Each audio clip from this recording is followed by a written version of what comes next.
Tough story. All right, sure. Thank you. Tonight, we're also hearing about some of the people who rushed in to help protesters when the shooting happened downtown on Saturday. One of those helpers was a local church who opened up its doors to shelter people. News Special Shelby Lofton spoke with a woman who ran into the sanctuary for safety, ended up staying longer than she expected. While visiting the memorial for the shooting victim, Afa Ali, I ran into one of those protesters who told me she took off running when those shots were fired, and she went into a nearby church. She shared with me what happened while she was there. Kim Paterzo remembers people yelling there was a shooter. She ended up running into St. Mark's Cathedral on 100 South and 200 East. Bishop Phyllis Spiegel was there, ushering people inside. She and other church members said they didn't hesitate to open their doors. The bishop says the cathedral was full. They took in pets, people, and young children. Paterzo says after about 40 minutes, Bishop Spiegel told the group what had happened and that it was now safe to leave. She invited people to join her in prayer if they wanted. Spiegel says she watched people come together to comfort each other during a very traumatizing time. People were just running everywhere, so someone kept yelling, "Go to the church, go to the church." It's the St. Mark's Cathedral, and I was a little hesitant because I didn't want to get blocked in on anything, but it just seemed like the right thing to do because that's where we're all headed. We found comfort in there. Coming up on KSL-5 News at 6, Bishop Phyllis Spiegel shares her account of the protest on Saturday, and she also shares a message of healing for our community after that scary event. For Live at 5, I'm Shelby Lofton. Shelby, thank you. As the investigation into the shooting at Saturday's protest continues here, there is scrutiny on the actions of both the man arrested and the person who fired shots, killing an innocent bystander. KSL investigator Daniela Rivera has been digging into both of the rights and the responsibilities of people who choose to carry firearms in public. Daniela, what did you find out?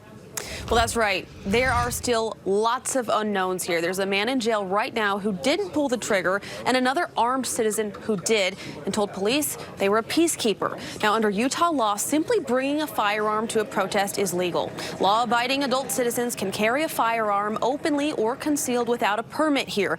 While there are restricted zones such as airports and public schools, legally bringing a gun to a protest is no different than taking it to the grocery store. But KSL legal analyst Greg Skordas says while the law allows for a person to use deadly force in self-defense or the defense of others, he says the armed citizen who fired shots Saturday could be legally liable for the death of an innocent person. They don't have the same level of immunity that a police officer does, both civilly or criminally. They're not acting in the course and scope of their employment like a police officer would, had the police officer done the exact same thing. And so I think that the situation involving the peacekeeper is going to be looked at pretty closely by the district attorney's office. We're still waiting to learn more about the armed citizen police have said was a peacekeeper, and officials have not released their identity or the extent of their involvement with the protest organizers. Coming up here in just a little bit at 6:30 right here on KSL-5 News, we'll also hear from the director of the Utah Shooting Sports Council on both the rights and the responsibilities of people who choose to carry firearms in public. Mike. This is messy, a lot to sort out. All right, Daniela, thank you. In the wake of multiple is super important. Plus, we celebrate the Utahns who stepped up in a time of crisis. One person at the doors, only one, said to me, "How do I know they're not going to follow us in here?" And I said, "Because I will stop them." Or armed security. Now, the victim in Saturday's shooting was 39-year-old Arthur Filosa Alu. He was a husband and a father of 2 young children. He was also well known within the local Pacific Islander community for breaking into the fashion industry and competing on Project Runway. He just recently became an American citizen and voted in his first election in 2024. He wanted to be very much a part of what America is and a part of the American dream.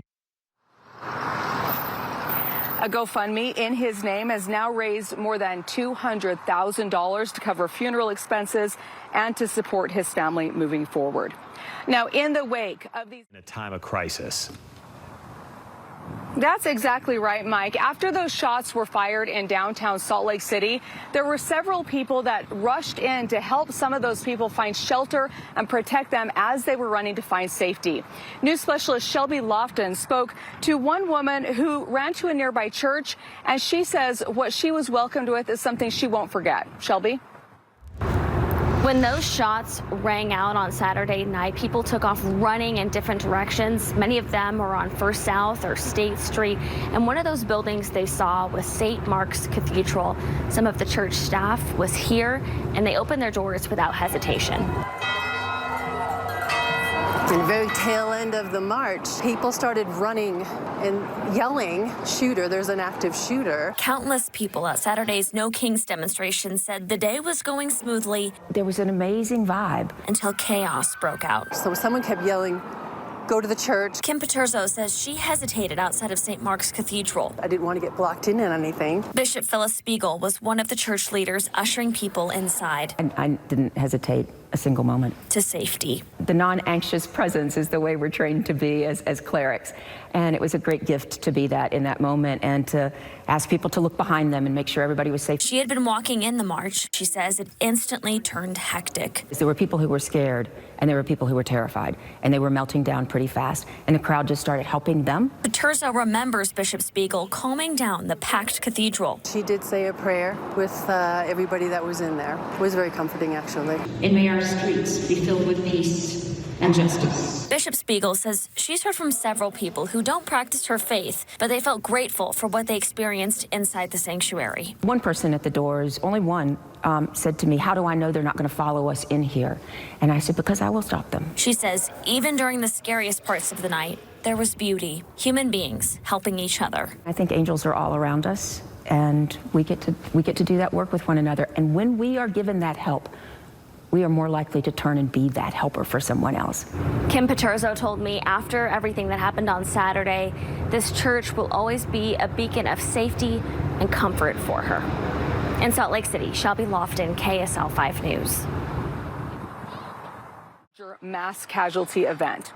Now, as investigators try to piece all of this together from that deadly shooting on Saturday, they're looking at those actions of those two armed citizens. The man who's in jail never pulled the trigger, and the man who identified himself as a peacekeeper and fired the shots that killed an innocent bystander is facing no charges, at least not yet. Now, KSL investigator Daniela Rivera joins us with what rights are afforded to gun owners under Utah law. Daniela?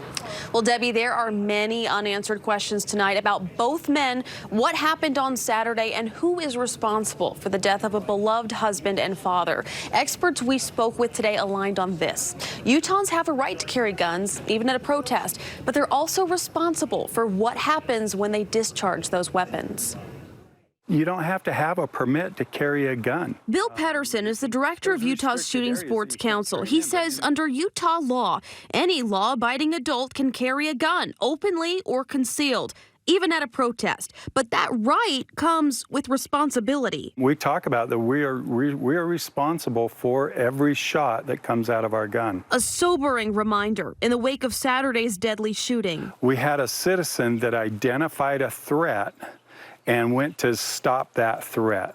And unfortunately, we don't know all the circumstances yet, but someone died from the result of that. Pedersen and KSL legal analyst Greg Skordas agree that the alleged peacekeeper who fired those shots is likely legally liable for the fatal outcome. As private citizens, we're accountable. Law enforcement have granted immunity. The peacekeepers, under the facts that we understand them, are certainly liable, both civilly and criminally. They don't enjoy immunity like a police officer would. As for the man police arrested, bringing a gun to the protest on its own isn't a crime. Under the gun rights, there's no right or wrong firearm to carry.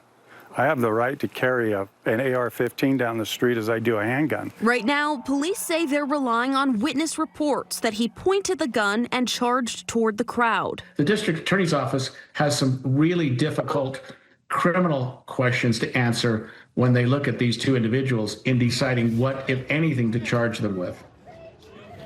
Police are protecting the identity of the man who fired his gun tonight. They say he self-identified as a peacekeeper, and they've not determined whether he was hired by event organizers or had volunteered, or whether he acted on his own initiative. We're going to keep watching this closely. Debbie?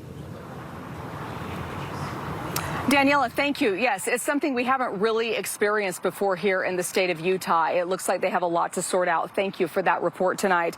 Well, data from the... KSL is at work for you across Utah. At the Great Salt Lake, Shelby Lofton. At the Tooele Army Depot in Tooele County, Alex Cabrera. In St. George for KSL News, I'm Tamara Baifanua. Join us on KSL, your home for news. At KSL, we connect and inform you. Demonstration was largely peaceful through the good times, Running the torch here tonight, and the bad. Heat exhaustion, a big issue. And celebrate the communities we call home. A really good thing. So, trust the KSL News specialists. More citations for wrong-way driving. To keep you in touch with important events around the world. It's our people, and we hurt everywhere. Across Utah. It will continue its transformation. And in your neighborhood. Join us on KSL, your home for news.